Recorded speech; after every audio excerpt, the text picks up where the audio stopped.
So really good pull from this turbocharged engine.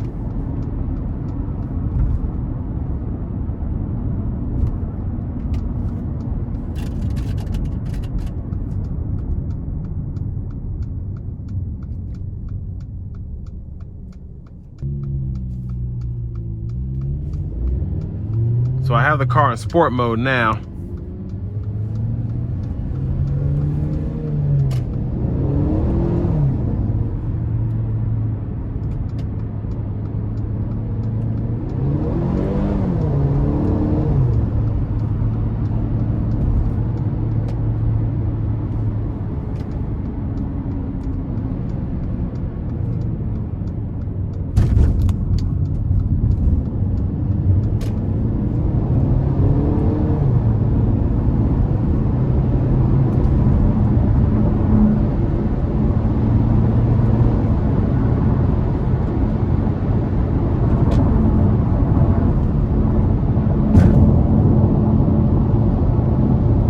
So pretty good pull from the powertrain. Of course, with this one being a dual clutch, it's kind of wonky in certain areas, like the Veloster. But all in all, this one has 32,000 miles on it. It's driving perfectly fine.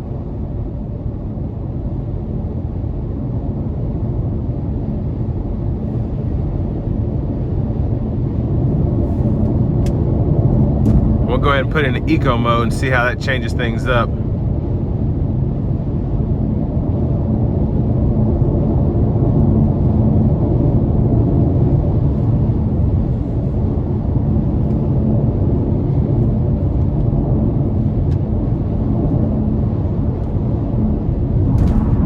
Brake pedal feels actually really good though. Not touchy, but you don't have to push it halfway down either. Really like that.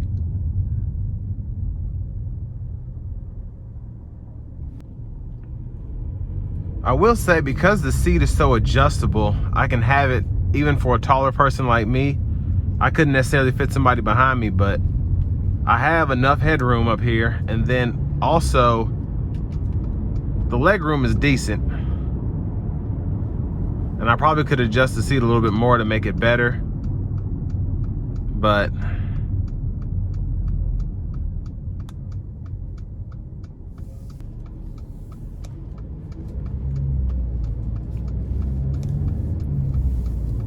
and I really like how this drives in eco mode. It actually drives really smoothly.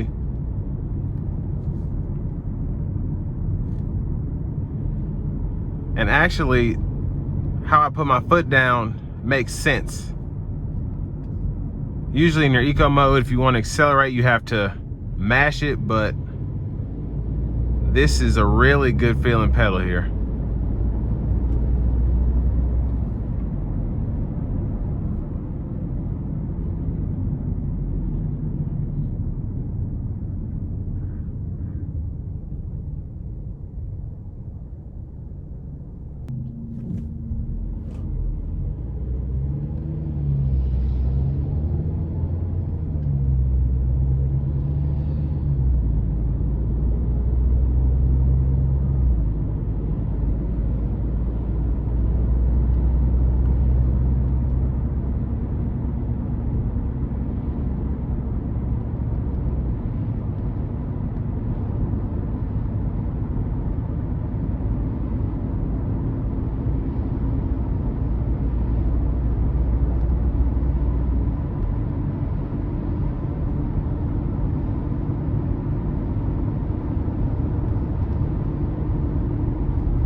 And the ride is surprisingly smooth coming down this stretch of road here.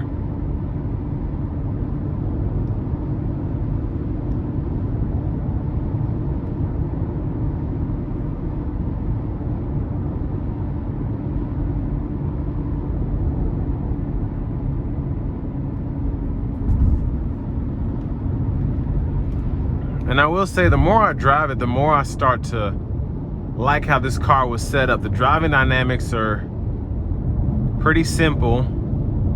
Even the radio is easier to use than most Mercedes radios. And they were really just going after that particular market class. People who want a smaller SUV that gets good gas mileage, but is also considered luxurious and is easy on the eyes.